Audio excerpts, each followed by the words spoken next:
seguimos educando para secundario orientado, cuarto y quinto año.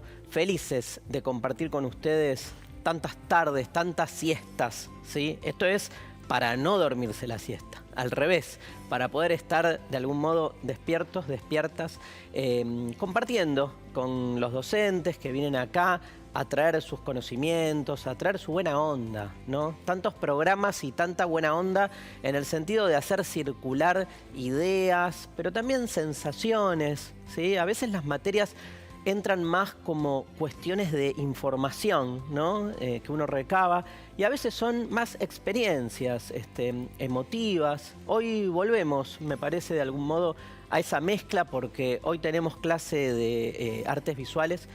Vuelve la profe Alma y volvemos con las abuelas de Plaza de Mayo, que ya estuvimos trabajando campañas de bien público, y vamos a ver afiches y vamos a ver de qué modo, en casos concretos, en experiencias concretas, las campañas de algún modo, podríamos decir, tuvieron éxito o dieron fruto, generaron reacciones, inspiraron, que cuando tienen que ver con campañas con un fuerte compromiso social, me parece que es celebrado por todos. Bien, aquí estamos. Bienvenida, Alma.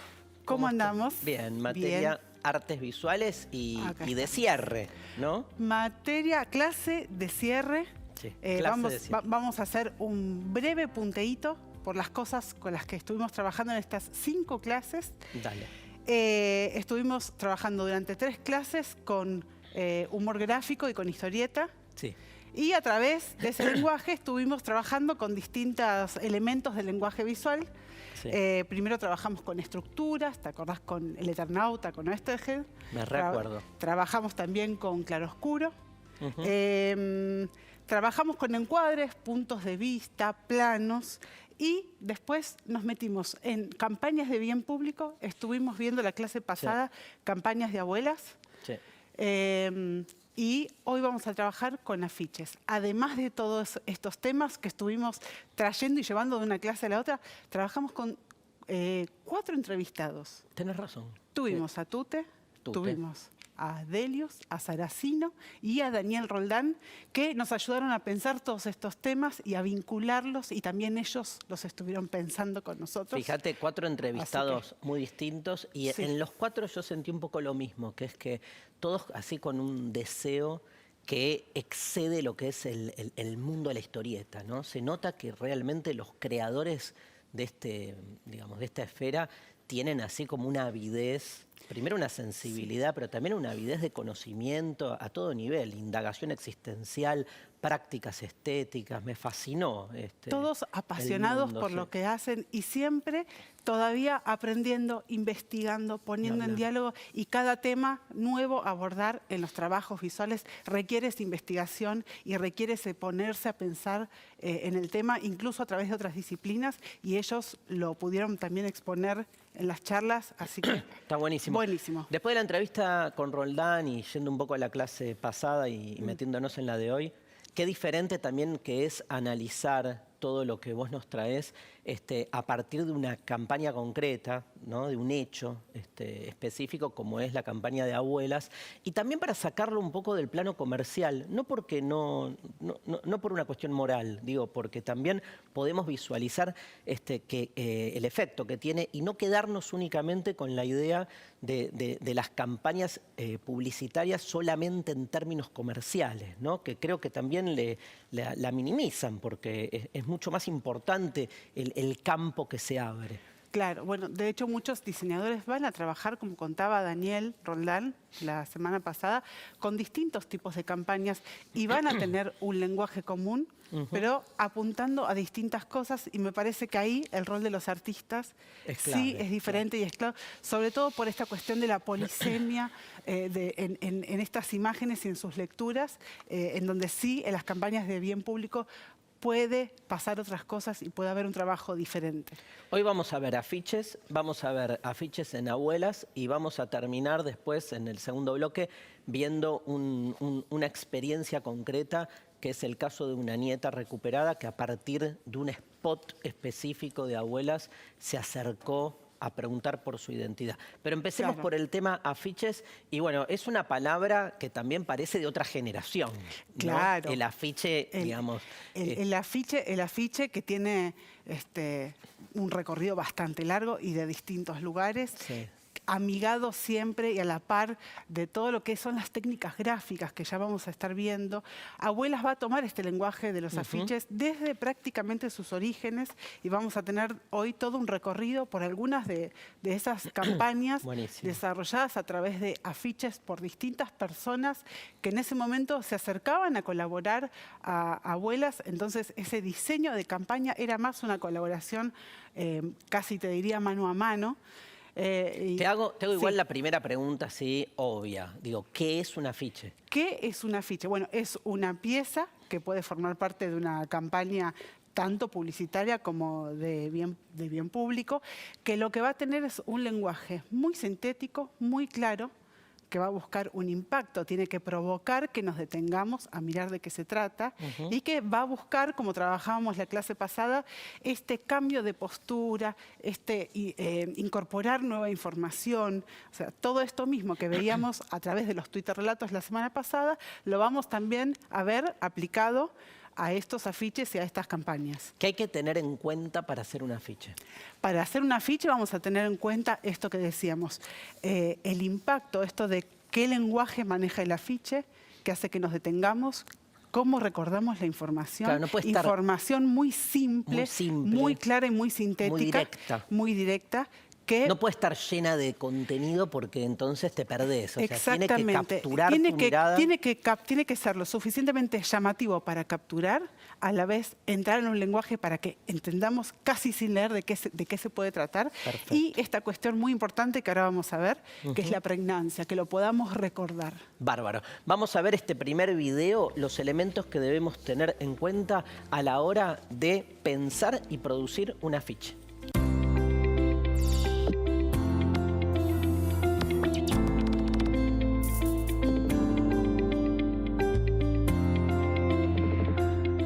Producir un afiche. Para hacer un afiche hay que tener en cuenta varias cuestiones. En primer lugar, su estructura, la organización de sus partes y cómo se relacionan entre sí. En segundo lugar, el orden, cómo se acomodan los elementos de modo tal que el receptor reciba toda la información que se le quiere transmitir. En tercer lugar, pero fundamental, el impacto. El afiche tiene que capturar la atención de quien pasa por delante suyo. En cuarto lugar, y relacionado con el anterior, la pregnancia. El afiche tiene que ser bien recordado por el receptor, la mayor cantidad de tiempo posible. En quinto lugar, la polisemia. Las imágenes evocan múltiples significados según la experiencia y características del receptor. El afiche dialoga con ellos. En sexto lugar, el contexto. El mensaje del afiche pone en juego los conocimientos previos y la situación del receptor para su decodificación. En séptimo lugar, las tipografías. Las letras participan como formas, por lo que intervienen en la transmisión del mensaje. Por último, la síntesis. El afiche funciona como un todo. Sus elementos se articulan permitiendo identificar si se trata de una pieza publicitaria, un anuncio de una oferta o parte de una campaña de salud. Buenísimo el video. Lo que obviamente después uno lo piensa para uno, en su casa, en sus proyectos. ¿Cuáles son esos elementos por ahí más artesanales que tenés que tomar en cuenta si querés hacer tu afiche para vos? Yo qué sé. Totalmente. 100, Importantísimo. No es 100 lo mismo. cartelitos. Claro, no es Claro. lo mismo una mega empresa que hace una tirada Obvio. gigante de afiches para pegar por toda la ciudad. ¿Qué herramientas tenemos para hacer? Por ejemplo, En el colegio hay un festival Sí. y queremos pegar afiches por el barrio para invitar a vecinos, a vecinas a venir al colegio. Claro. Y no vamos a ir a imprimir, no vamos a hacer una cosa que va a ir a una imprenta y vamos a hacer Industrial. cientos de... No. Entonces queremos hacerlos en casa. Esto es lo que pasa con distintos artistas a lo largo de un largo recorrido y de distintos Obvio. lugares, que lo que van a hacer es tomar distintas técnicas gráficas muy relacionadas a lo industrial, pero incluso a lo industrial de otra época, y ahora vamos a ver algunos ejemplos, para producir tiradas cortas Claro. que se pueden hacer bastante caseramente sin demasiadas Como cuando cosas distintas. perdés a tu perro, por ejemplo. ¿Qué Exactamente. armás? Eso es como un afichito. Exactamente. La cara de... ahí vas a recurrir a la fotocopia Claro. y quizás agregarle algo a mano porque vas a hacer, no sé, Sí, 50, sí. 100 Nada. cartelitos y los vas a pegar. Bien, Tal cual. veamos en este video un ejemplo a través de la figura de Abraham Vigo y los artistas del pueblo.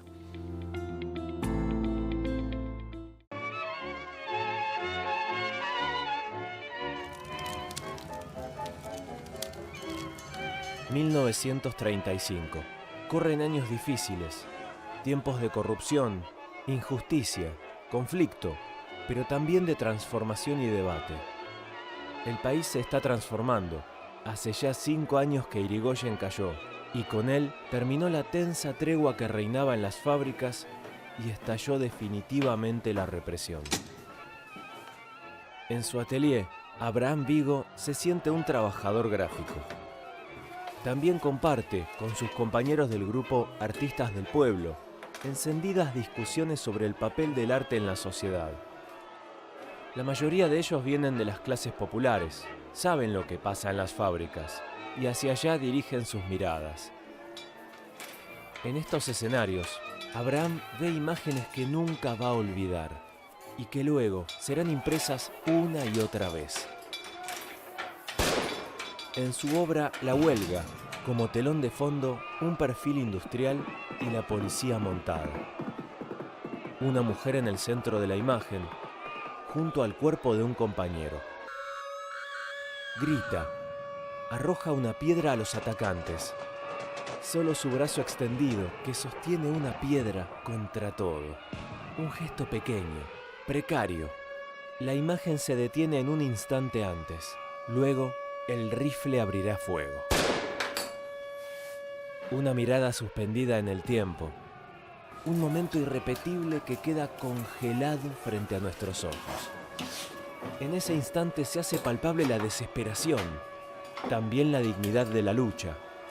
Esta imagen será reproducida y así difundida. Servirá como consigna, como argumento, como palabra inmersa en el debate de su época. La Huelga, de Abraham Vigo, Aguafuerte con Aguatinta, 1935. Bien, tenemos el afiche acá, ¿no? Sí, Sí. viste, ahí en el video vemos a Abraham Vigo recreado, trabajando con esas máquinas, esas imprentas que son una maravilla. Increíbles. Distintos tipos de imprentas, tipográficas, con las que van a ir elaborando estas imágenes. Todo este grupo de artistas del pueblo. Esta obra es de 1935. A ver, la vemos. ¿Sí? Aquí. ¿La vemos ahí? Sí. 1935. 1935. Grabado, ¿no? Es un grabado, es un aguafuerte y aguatinta. Estas son técnicas que se hacen con chapas de metal y distintos ácidos bloqueando la chapa de distintas maneras para producir líneas y claroscuro. Lo que vamos a ver acá es esta figura femenina que tiene una piedra en la mano. Acá vemos un hombre que yace en el piso y esta huelga obrera o este movimiento, y vamos a ver bueno, todo este armado de una escena, y me gustaría acá tomar como algunas cosas puntuales para revisar y analizar. Por un lado, se ve mejor en el video porque se toma en primer plano esto que está acá. Claro. Esto que está acá, que nos lleva directamente, es casi una imagen icónica del Mayo francés, ese recorte de perfil de la fábrica con la chimenea y el puño que tenemos como muy conectado a esa imagen, solo que esta es 33 años anterior.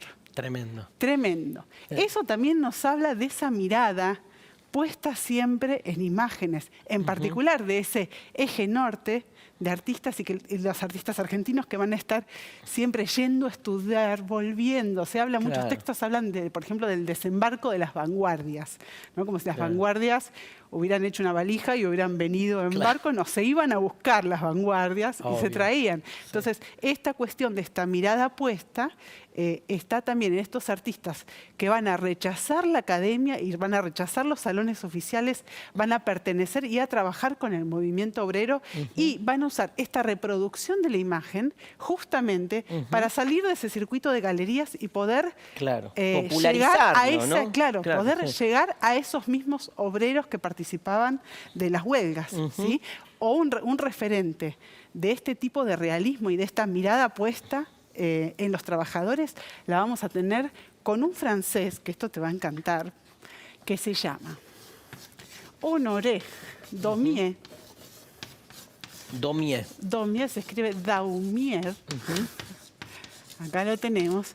¿Y por qué digo esto? Porque ese realismo, que esto va a ser bastante anterior, casi un siglo anterior al trabajo de Vigo, pero él va a ser uno de los que con esa mirada hacia otros aspectos de la sociedad va a ser uno de los grandes antecedentes y referentes de la caricatura y del humor gráfico. Así que fíjate cómo vamos como conectando distintos puntos de todo lo que venimos trabajando y que tienen que ver con la circulación de la obra. O sea, con obras que salían de los salones, del museo, de la galería, para llegar a otro tipo de público y para circular también de otra manera. ¿Sí? Buenísimo. Y una tercera referencia, también muy importante, es que estos artistas del pueblo van a trabajar en grupo. O sea, van a constituir un grupo y van a compartir taller en la zona de Barracas. De hecho, también se van a llamar artistas de Barracas. Pero que trabajen en público no quiere decir que formaran un grupo cerrado. Van a trabajar con otros artistas. Benito Quinquela Martín es un ejemplo de un artista que tuvo otra circulación, pero trabajó con ellos también. Y con artistas también de otras disciplinas. Por ejemplo, del Teatro del Pueblo, con el grupo de Boedo, con otro tipo de artistas también. Van a trabajar a veces en la calle, ¿no? Van a trabajar en la calle y eso también es una gran antecedente de este trabajo en grupo y de estas técnicas gráficas que, si las traemos a este momento, a este 2020 y a las últimas, te diría, 2 décadas, fácil, vamos a encontrar distintos grupos de artistas que lo que van a hacer es sacar esas técnicas gráficas a la calle, incluso haciendo participar al público. Un ejemplo claro es la serigrafía. Acá tenemos un chablón. A ver si se ve. Esto es un chablón de serigrafía, es una malla de metal que se bloquea por partes y se le pasa tinta, y esto produce imágenes que se pueden repetir miles de veces sobre cualquier prácticamente superficie. Y vamos a ver distintos grupos que lo que van a hacer es llevar estas técnicas a la calle, mostrarlas y hacer participar a la gente en distintos además del eventos. grabado, hay otras formas caseras Hay un montón de otras formas caseras y por esto decíamos, si nosotros quisiéramos producir una ficha en una tirada chica, podemos recurrir a distintos elementos. Por ejemplo, sellos de goma. Acá tenemos algunos también. Acá tenemos algunos sellos de goma. Son muy chiquititos, no sé si los llegamos a ver. Tenelos en la mano. Son mira, mini, tenelos en la mano que la cámara... Ahí va, mira. Ahí se ven. Levanta que son uno. bien chiquititos. Ahí tienen se de ve un lado la letra, la del otro goma. lado dice que letra es. Acá los tenemos estampados. En para la que imagen. Vean, en la imagen. Ahí Acá está. tenemos estampados estos mismos chiquititos. Bueno, y otros hoy en más día grandes. hay mucho, ¿no? En la Hay calle mucho de vemos eso. muchas expresiones públicas con Totalmente esténciles. esténciles, o sea, formas recortadas en radiografía que yo puedo ir entintando y armando distintas cosas. Y vamos a ver un montón de otras técnicas. Mucho stencil, también fotocopias o fotocopias traspasadas, sellos, también paste up, esto que se hacen papeles y que se van pegando y entre distintos artistas, incluso en distintos momentos, van a ir armando imágenes. En Rosario, por ejemplo, cerca del río, hay unas paredes enormes donde vemos esto y son espacios en los que los afiches también conviven y dialogan. ¿Qué elemento fundamental en todo esto? La salida del arte a la calle, ¿no? Marca ahí como un quiebre, sobre todo para esta idea del arte más enclaustrado o encerrado en el museo, ¿no? Y también un gran quiebre con esta idea del artista genio puesto en un pedestal para ser admirado. Acá estamos hablando de grupos en donde muchas veces no están ni los nombres, es el nombre del grupo, y grupos abiertos en donde quien mira también participa, y estas acciones son justamente eso. O sea, que también hay una cuestión casi performativa de estar puesta en la calle, colectiva. Totalmente. Tal cual. Bueno, vamos a ver ahora, ya que nos decís esto, en el próximo video, unos alumnos que nos muestran su producción.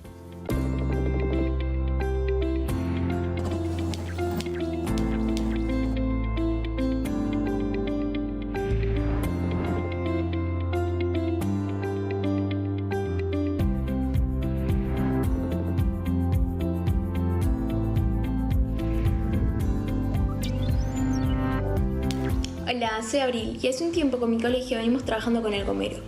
El gomero es un comedor que se encuentra abajo de un gomero, que es un árbol.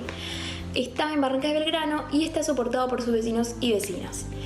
Ellos y ellas, ahora que hay pandemia, decidieron hacer viandas y llevárselas a la gente que antes solía ir a este comedor.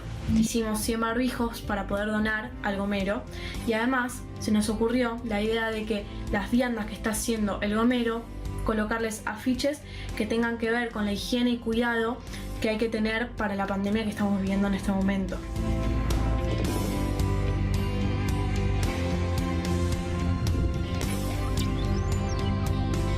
Para definir la información que iba a ir en el afiche, lo primero que hicimos fue buscar una plantilla para hacerlo, y justo encontramos una que venía con bastantes datos importantes de cosas para tener en cuenta ahora.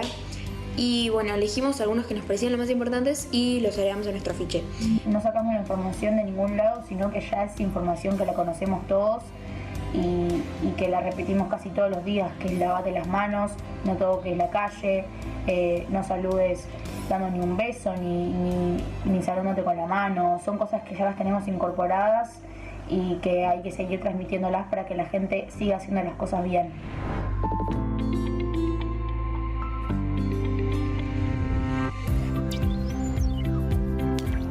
Para armar el afiche nos juntamos todos virtualmente y empezamos a tirar ideas y cosas que podíamos empezar a armar. Por un lado dijimos que estaría muy bueno usar el color azul para la letra, ya que los dos logos de las dos instituciones tienen como un celeste o un azul en el logo, y nos pareció una muy buena idea poner un azul oscuro para que se lea muy bien y que sea un parecido a un negro también al mismo tiempo. También colocamos imágenes al lado de los textos para que se viera más atractivo, y con respecto a la tipografía lo que hicimos fue elegirla a partir de qué letra nos gustaba más a cada uno. Pudimos llegar a una conclusión y la elegimos pensando también en qué pudiera llamar más la atención de las personas que iban a ver este afiche.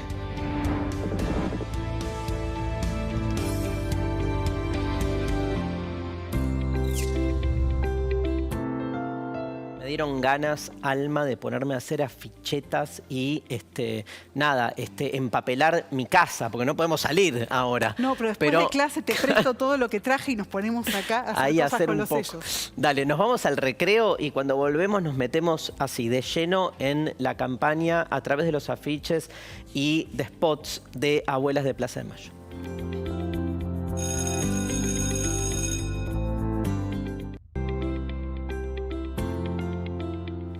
Bien, nuevo bloque de Seguimos Educando, y un poco como anticipábamos, vamos a ver la campaña de afiches de Abuelas. También lo que queremos decir es que con el cambio de siglo y la aparición de nuevas tecnologías, obviamente también Abuelas va a ir cambiando de dispositivo, ¿no? Pero digo, al principio el afiche fue todo.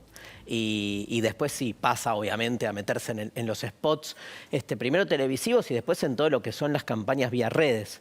Claro, que estuvimos viendo. Que estuvimos viendo. Pero desde el comienzo, esto que empezaba, como contábamos la clase pasada, con solicitadas en los diarios, empiezan a aparecer después afiches hechos por distintos artistas y diseñadores e ilustradores que van a ir haciendo estas colaboraciones con Abuelas.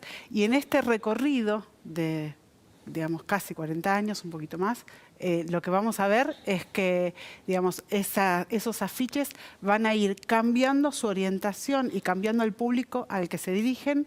De acuerdo, los nietos y nietas buscados van creciendo. Totalmente. Se hacen padres y madres. Entonces vamos a ir haciendo todo este recorrido por algunas piezas de Dale. abuelas. ¿Con qué empezamos? Vamos a empezar por esta de acá. Ahí se ve. Fíjate, esta es del año 85-86. No sabemos exactamente, tampoco sabemos... ¿No sabemos qué? No sabemos Ah, quién el la... año. No sabemos quién es el autor o autora. Claro. Además, porque vos recién dijiste algo que sí. está buenísimo después para reflexionar, que es como, más que nunca acá se ponen en juego esos límites ambiguos entre el diseño y el arte. Porque no cabe duda que es una pieza artística, pero que está pensada claramente desde el diseño gráfico, ¿no? Está pensada desde Sí. el diseño gráfico, un diseño gráfico que también va cambiando, digamos, las imágenes Con las décadas, que claro. vemos de los afiches en general, digo, Obvio. de los 80 no son las mismas que podemos ver, digamos, cómo se va desarrollando también el lenguaje y el diseño gráfico mismo. Lo que vamos a ver acá en esta campaña es un niño que está escribiendo en la pared. Sí. ¿No? Fíjate cómo acá la tipografía del afiche es la propia letra del Del niño. O sea, nene, acá lo que se sí. está tomando es su voz. Y Ujú. fíjate qué fuerte el texto. Dice, mi abuela me está buscando, ayúdela a encontrarme.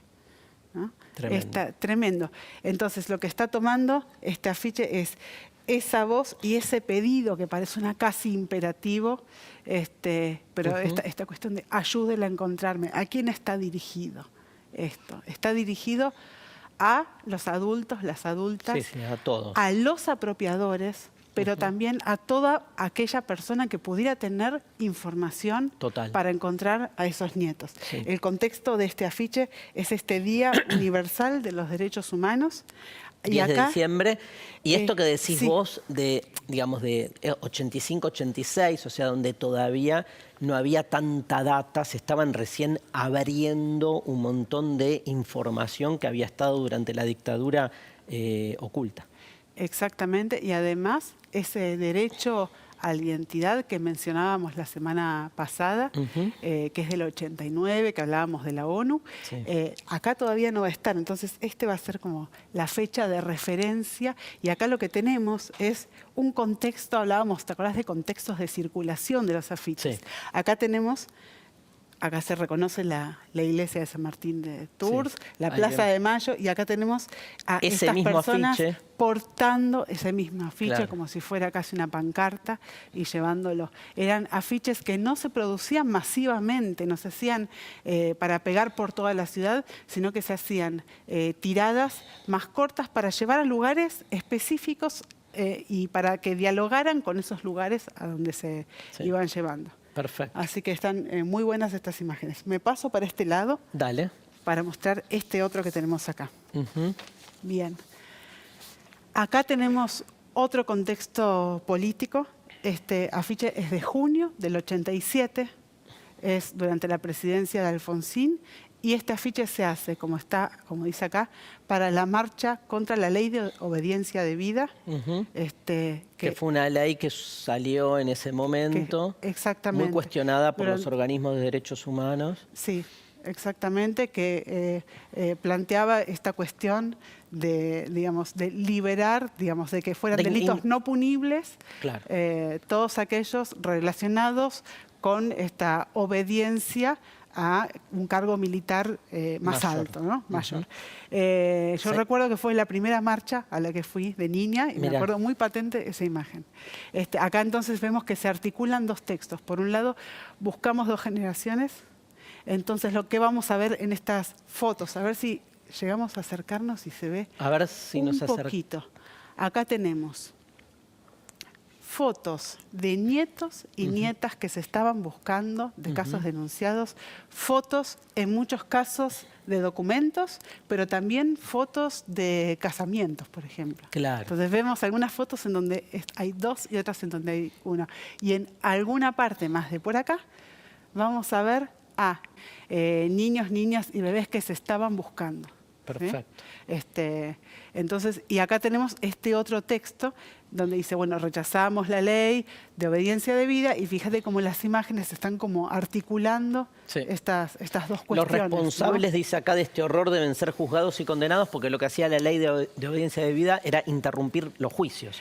Era postular quién era juzgable y quién no, de algún modo indultando, entre comillas, o dejando sin juicio a aquellos que lo que argumentaban era que ellos habían actuado en su momento cumpliendo órdenes, entonces que no les cabía la responsabilidad. Entonces también influía en la justicia, detenía las investigaciones, por eso hubo un movimiento muy fuerte en contra de estas leyes de obediencia debida y de punto final. Y ahí, fíjate, además, como todo este momento histórico y político se articula con esta construcción de sentidos acerca de la identidad de la que hablábamos también en la clase pasada. Bien. Me vuelvo por este lado. Sí. Acá lo que tenemos es...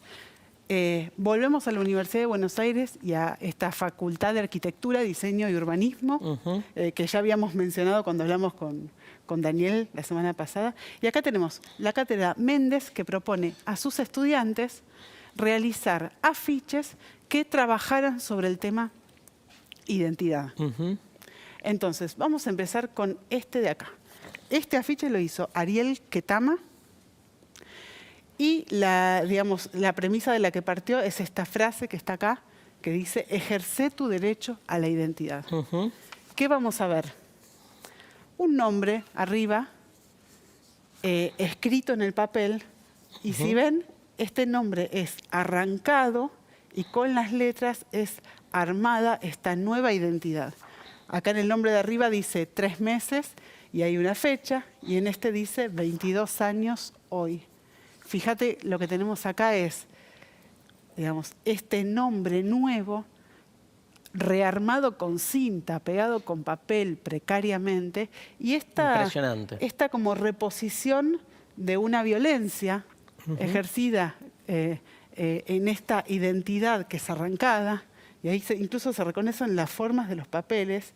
Entonces es como si pudiéramos, a través de esta conexión entre esto y esto, reponer ese gesto violento. Sí, ¿no? sí, totalmente. Muy, muy fuerte este trabajo, y vamos a ver este otro. Dale. Este trabajo es de Ana Laura Analino, también estudiante de la carrera de diseño. Fíjate lo que hace ella. Acá tenemos... El trabajo con las huellas, ¿no? El trabajo con las huellas. Cuento un poco de qué se trata esta imagen. Acá tenemos esta mano a la cual se le han atado con alambres huellas impresas. Estas huellas impresas, para los chicos y las chicas que nos están mirando, que seguramente ya sus documentos fueron hechos con huellas escaneadas, lo que vamos a tener acá es estas huellas que se imprimían en la policía. Uno ponía los dedos en tinta, el famoso pianito, uno iba marcando las huellas, y esas son las huellas que quedaban para el registro que en ese momento hacía la policía del documento. Entonces acá lo que tenemos es una identidad impuesta con violencia, atada, y esta referencia también a esta identidad desde el dato genético. Qué importante, Alma, que en las cátedras de la Facultad de Diseño se decida a trabajar con esto, ¿no? Me parece como que ahí también se cruzan muchos ámbitos, ¿no? Digo, el compromiso social de una universidad pública, también el compromiso social de una carrera, de una disciplina, puesta al servicio de lo que es la campaña de Abuelas de Plaza de Mayo. Con el tiempo, como decíamos al inicio del bloque, empieza a mutar el dispositivo y se empiezan a utilizar otro tipo de campañas. Déjame agregar una cosita muy cortita, que es que acá vemos esto que traías la semana pasada, cuando hablábamos de bien público y esta necesidad de los artistas y del arte de investigar distintos temas. Acá en este caso estamos trabajando con la biología, y este tema de la identidad, de los datos biométricos, del reconocimiento facial, que también tanto interpela hoy por otros medios, va a hacer que muchos artistas trabajen a la par de biólogos y de distintos campos. Por eso está esta cuestión de cómo se investigan los temas también desde el arte, y cómo esa investigación de los artistas también aporta a la investigación en otros campos. Genial, Alma. Nos vamos a meter ahora en este video, vamos a ver un spot muy conocido que tiene que ver con una campaña de abuelas. Decíamos con Alma que es de los más conocidos spots, o desde los que más han pegado, más han impactado hechos por abuelas. Y bueno, a partir de... Este spot es del 2013. A partir de la circulación de este spot, Valeria Gutiérrez Acuña, nieta recuperada en el 2014, que es nuestra entrevistada de hoy, que vamos a hablar con ella después de este video, pero es por este video que ella se acercó a Abuelas. Lo vemos y hablamos con Valeria.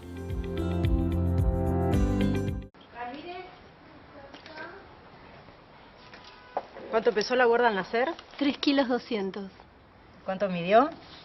50 centímetros. ¿Alguna complicación durante el embarazo? ¿No? ¿Algún antecedente familiar importante que me quieran comentar? ¿Caso de muerte joven en la familia? No, no. ¿Enfermedades? ¿Padres, abuelos? No, nada. Papá es diabético. ¿Pero tiene importancia eso? Sí, para el bebé es fundamental.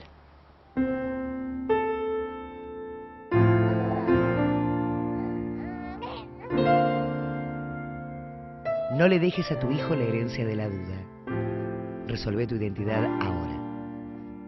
011-4384-0983 www.abuelas.org.ar. Qué fuerte, ¿no, Alma? Sí. La verdad que de los spots, por lo menos, no solo quedó en el recuerdo, sino, digo, sigue siendo un cimbronazo lo que genera, ¿no? Sí, moviliza a pero todos y a todas. no, ni hablar. Y sí. Imagínate siendo parte de esto. Así que bueno, como les habíamos Totalmente. anticipado, estamos comunicados con Valeria Gutiérrez Acuña. Valeria es hija de Liliana Isabel Acuña y de Oscar Rómulo Gutiérrez, ambos secuestrados el 26 de agosto de 1976, cuando tenían 24 y 25 años. Isabel estaba embarazada de 5 meses. El 31 de octubre del 2013 se acercó Valeria a la Asociación Abuelas de Plaza de Mayo con dudas sobre su identidad. La historia que le habían narrado decía que había sido encontrada abandonada en la Ruta 2 en Florencio Varela. Luego de su acercamiento a Abuelas se realizó los análisis y el 5 de febrero del 2014 los resultados confirmaron que era hija de Liliana y Oscar. Hola Valeria, gracias por estar ahí, gracias por aceptarnos y poder charlar un ratito con vos. Hola, ¿qué tal? ¿Cómo andan? Bueno, bien. Estamos acá con Alma. ¿Cómo estás, Valeria? ¿Cómo andás? Bien, ¿qué tal? Muy bien. Te quería preguntar, para empezar, digamos, esto es así, ¿no? Digo, vos viste el spot, por lo menos así me dijeron, como que viste el spot y que eso de algún modo terminó de ser definitivo para acercarte a Abuelas. Sí, yo justo cuando vi el spot, hacía poco había sido mamá y bueno, me llamaba mucho la atención de lo que me enteré cuando ya había sido mamá, de Claro. que en realidad no era hija biológica de quienes me habían criado. Así que viendo el spot, como que ¿Te movilizó? Sí. Sí. Me movilizó porque era mamá, claro, porque había sido mamá y estaba muy preocupada por el tema de alguna enfermedad hereditaria. Era algo que yo Claro. le pueda transmitir y que no sabía a mis hijos. Totalmente. Vos, ¿cuándo empezaste a tener dudas, si nos querés contar, sobre tu identidad? Yo empecé, en realidad, yo no tenía muchas dudas porque era muy parecida físicamente a mi mamá de crianza, pero empecé a tener dudas, digamos, algunas cosas que no me cerraban cuando quedé embarazada y el médico me hace muchas preguntas acerca de cómo había nacido, en qué semana y bueno, cuánto había pesado. Y mi mamá, cuando le hago esas preguntas, porque la verdad que nunca lo habíamos hablado, mi mamá como que no sabía qué contestarme, decía no me acuerdo, trataba de evadir la respuesta. Entonces ahí empecé como que eran cosas que no me estaban cerrando. Y bueno, y después a los 2 años me entero que un familiar me cuenta que mi mamá de crianza no era mi mamá. Ahora, el spot es como que da en el clavo, ¿no? Porque de algún modo a vos lo que te termina de disparar un poco todo es la transmisión, el hecho de haber sido vos mamá, ¿no? Claro, sentía que esa publicidad me la estaban era para mí. La verdad que sentía que era una publicidad directamente a mí, porque yo ya tenía un bebé de 10 meses y bueno, que lo llevas al pediatra, que el pediatra te pregunta de si hay alguna enfermedad en la familia hereditaria, si hay algún hipertenso. Claro. Y bueno, la verdad que sentía que era para mí. Cuando yo ya me entero de que no soy hija biológica de mi mamá, todo eso era lo que más me preocupaba a mí para saber y para dar esa información a mis hijos. Eso a tus hijos, claro. me provoca, claro. Sí, es lo que a mí me hace como entrar en razón en que tengo que buscar, a ver de dónde ¿Quiénes eran tus padres biológicos? Claro, acá Alma te va a preguntar algo. Valeria, bueno, las abuelas, las denuncias, digamos, que hay de niños y niñas secuestrados, desaparecidos, están entre los años 75 y 80, o sea, desde un poco antes de la dictadura, y hay denuncias hasta el 80. Eso quiere decir que todos los que formamos parte de esa generación estamos con la mirada atenta a estas dudas de las que hablabas. ¿Qué te pasó entre que empezaste a tener esas dudas y te acercaste a abuela? O sea, ¿qué miedos tenías? ¿Cómo te imaginabas que iba a ser ese ir a golpear la puerta a abuelas y decir, hola, ¿qué tal? Tengo dudas sobre mi identidad. Sí, yo la verdad que tenía... ¿Qué miedos tenía? Tenía miedo a... primero tenía miedo a no encontrar ninguna respuesta, no saber si o era abandonada realmente como decían, o si había una familia que me estaba buscando.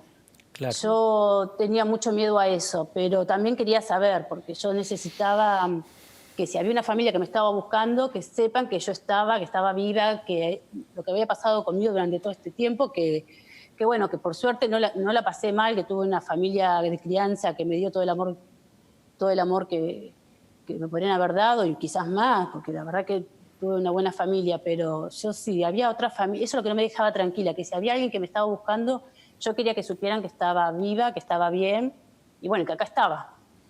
Entonces, bueno, tomé un día el valor, que me costó bastante, como un año, desde que me enteré. Me costó bastante tomar la decisión de ir a golpear la puerta de abuelas. Pero fuiste, ¿sí? Finalmente. Pero fui, sí. ¿Sí? ¿Te acordás de ese momento, ese día? Sí, me acuerdo que bueno, que ese día estábamos en el centro con mi marido y bueno, veía publicidades continuamente. Me subía al auto y escuchaba el reportaje a una abuela. Prendía la tele y veía el spot o otras publicidades. Era como que había mucho indicio que me decía acércate continuamente. Entonces estoy en el centro haciendo unos estudios, unos chequeos en el médico, en la calle Belgrano, y mi marido me dice, bueno, no sobra tiempo, me dice, ¿por qué no vamos a abuelas a averiguar? La verdad que yo tenía todo preparado para ese momento, o sea, tenía que decidirme. Claro. Y dije, pero bueno, quizás estemos lejos, y bueno, pongo en el GPS la dirección y estaba a 3 cuadras. Así que era como que todo inducía para que vaya, todo se estaba dando para que vaya en el mismo momento a averiguar, y bueno, ahí golpeé y te no sabía qué recibieron. decir. Sí, me recibieron. La verdad que no sabía qué decir y digo, bueno, tengo dudas de mi identidad, lo primero que me salió. Claro. Y ahí me recibieron y bueno, me dieron turno para que vaya a la otra semana, que también tengo un hermano que también no es hijo de mi mamá, no es hijo biológico de mi mamá, así que fuimos los dos. Nos acercamos los dos. Escúchame, recién dijiste tenías algunos indicios, o sea, te pregunto, igual hoy ya pasó el tiempo, pero ¿intuías que era posible que sea lo que finalmente fue? Y como que había muchas cosas, porque primero era clase 76 y bueno, la verdad eso como que bastante me movilizaba, que todo le había pasado a mi generación. Que había muchos nietos que aparecían, iban de mi generación, que los habían criado algún policía o de la fuerza. Entonces mi mamá había estado 10 años haciendo un tratamiento para quedar embarazada y no podía, y como que eran cositas que a mí no me cerraban. Claro. Con mi hermano más chico, que es hijo de mi mamá, biológico, me llevo 9 meses. También, como que éramos muy seguidos. Y no daban justo, sí. Claro, demasiado justo, no daban casi los números. Y bueno, entonces, esas cositas, y cuando me entero que mi mamá de crianza no era mi mamá, bueno, ahí es como que ese mismo momento que me lo cuentan, dije, bueno, puedo ser hija de desaparecidos. Al toque. La verdad que enseguida, ahí ni lo dudé, sí. Y lo dudé que ¿tenés relación con la familia, digamos, de tus padres biológicos? Sí. Tengo relación, la verdad que, bueno, buenísima. Viste, cuando los conocí y es como que los hubiese conocido toda la vida, porque la verdad que hay una conexión terrible. Sí, tengo relación continuamente con ellos. Valeria, esta es la pregunta, ¿no? A esos 300 aproximadamente nietos y nietas que todavía no se acercaron a abuelas, que por ahí tienen algo que no les cierra, alguna duda, alguna cosita, y que probablemente también tienen hijos, hijas que están heredando esa duda de la que hablábamos. ¿Qué les dirías? ¿Qué les podés decir? Y yo les diría, bueno, que se acerquen, que traten de resolverlo, que si a veces piensan que es muy difícil o se sienten culpables, porque a mí me pasaba que yo me sentía muy culpable de acercarme, porque la verdad que me habían criado con mucho amor y me sentía culpable de que la estaba traicionando mi mamá. Pero la verdad que nada, no tenés que sentir culpable, tenés que dar ese paso, acercarte, saber, porque aparte yo ya sentía que no era más tanto por mí, también era por mis hijas, ellas tenían que saber si había una familia. Y bueno, y después se ve con todo, después lo vas armando, vas viendo. Yo tuve la suerte de que la familia que encontré, que tenía más que amor para darme y bueno, estoy súper agradecida. La verdad que nada, lo hubiera hecho en el principio, no hubiese dejado pasar ese año que estuve dando vueltas pensando, yendo al psicólogo, bueno, nada, lo hubiese hecho en el momento, no hubiese esperado tanto. El derecho a saber quién sos es fundamental, como recién acabas de decir y nos das una lección. Después uno decide lo que hace, lo que quiere hacer, cómo reescribir su propia historia, pero bueno, si no hubiera sido... Y ese año, nada, o sea, evidentemente fue el año que necesitaste, ¿no? Para poder dar ese paso. Sí, yo creo que sí. Bueno, te agradecemos muchísimo la comunicación. Fue un placer enorme y posta, te digo que nos enseñás, ¿sí? Con tu experiencia, con eso, viviendo tu vida, para nosotros es inspirador y calculo que para todos los chicos y chicas que están viendo también. Te dejamos un gran abrazo y besos a tu familia. Muchas gracias. Un beso grande. Gracias, Valeria. Chao, Valeria. Bueno, movilizante, fascinante, movilizante. Tremendo. Todo empieza a cobrar sentido, ¿viste? Sí, todo. Tal cual. No me preguntes qué. Todo empieza a cobrar sentido. Y también estas clases que tuvimos. Y también estas clases, realmente muy contenta de haber hecho este recorrido de 5 clases.